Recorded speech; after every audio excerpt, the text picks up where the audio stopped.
Halo semua, pernah nggak sih kamu pas lagi santai lihat keluar jendela dan kepikiran gimana caranya kita bisa paham semua makhluk hidup yang ada di bumi ini?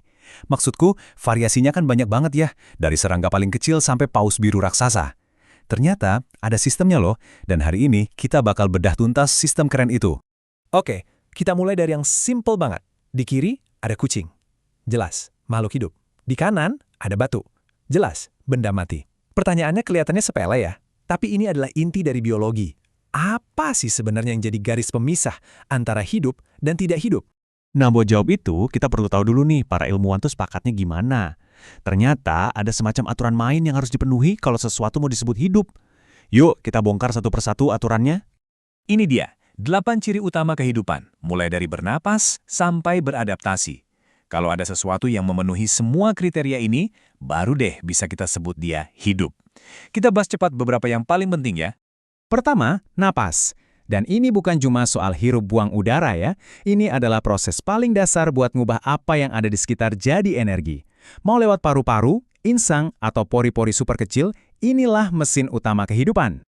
Selanjutnya, bergerak.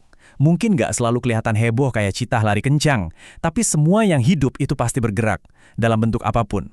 Bahkan, tanaman pun bergerak loh, ngikutin arah cahaya. Ini tuh respons aktif terhadap dunia. Semua makhluk hidup juga punya siklus. Mereka mulai dari kecil, jadi lebih besar, dan terus berkembang seiring waktu. Ini semacam perjalanan yang udah diprogram di dalam cetak biru genetik mereka masing-masing. Dan yang paling penting tentu aja adalah reproduksi. Kemampuan buat menciptakan generasi baru itu satu-satunya cara supaya kehidupan gak berhenti dan terus berlanjut. Kunci keberlangsungan hidup nih. Oke, jadi kita udah tahu apa itu hidup. Tapi masalahnya ada jutaan spesies yang beda-beda. Gimana coba cara ngaturnya? Ini tuh kayak masuk ke perpustakaan super besar tapi nggak ada katalognya sama sekali. Pusing kan? Makanya kita butuh cara buat bikin semuanya jadi rapi. Nah, solusi buat kekacauan tadi namanya klasifikasi. Ini adalah proses ilmiah buat ngelompokin makhluk hidup. Gampangnya, anggap aja ini cara para ahli biologi bikin semacam pohon keluarga super raksasa buat semua kehidupan di bumi. Terus buat apa sih repot-repot dikelompokin gitu? Tujuannya ada dua. Yang pertama, biar gampang dipelajari. Tapi yang kedua ini nih yang seru banget. Buat mengungkap hubungan kekerabatan yang tersembunyi. Jadi kita bisa tahu siapa kerabat siapa di pohon kehidupan yang super besar ini. Tapi, gimana caranya para ilmuwan ngerjain ini pas di lapangan? Mereka nggak asal tebak loh. Mereka punya alat yang praktis dan cerdas banget buat melakukan klasifikasi ini. Yuk, kita intip alatnya. Alat ini namanya kunci dikotom. Gampangnya ini tuh kayak buku game pilih petualanganmu sendiri, tapi versi biologi. Jadi di tiap langkah, kita dikasih dua pilihan yang berlawanan tentang makhluk yang kita amati. Dan pilihan kita bakal nentuin langkah selanjutnya. Prosesnya logis banget, kamu mulai dari nomor 1, pilih antara pernyataan A atau B yang paling cocok. Pernyataan itu bakal ngarahin kamu ke nomor berikutnya. Kamu ikutin aja terus langkahnya, sampai akhirnya, jeng-jeng, kamu berhasil mengidentifikasi organismenya. Simpel tapi ampuh banget. Oke, jadi setelah bertahun-tahun para ilmuwan melakukan pengamatan pakai alat kayak kunci dikotom, hasilnya apa sih? Hasil akhirnya adalah sebuah sistem yang, wah elegan banget, yang mengatur semua kehidupan yang kita kenal ke dalam beberapa kelompok super besar.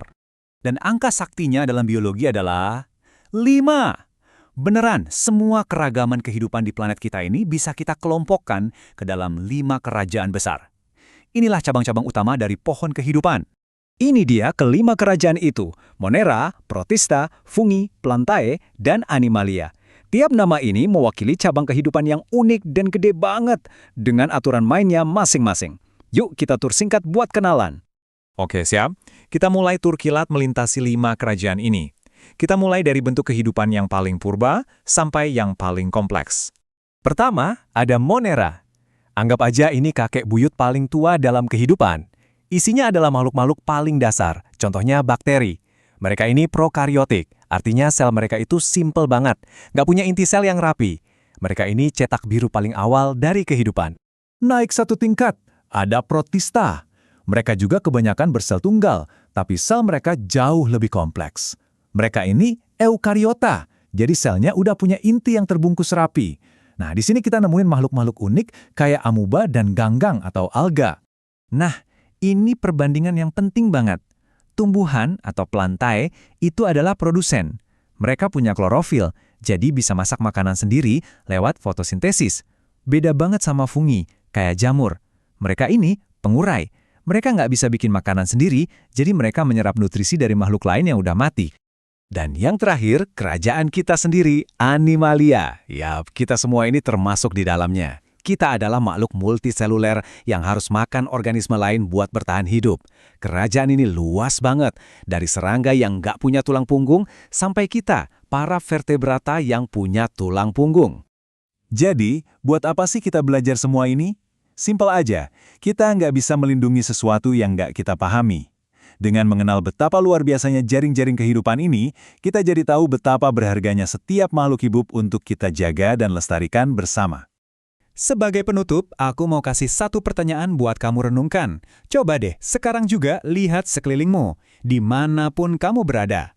Dari 5 kerajaan besar yang barusan kita bahas, anggota kerajaan mana sih yang paling dominan di sekitarmu? Jawabannya bisa jadi bakal bikin kamu kaget loh.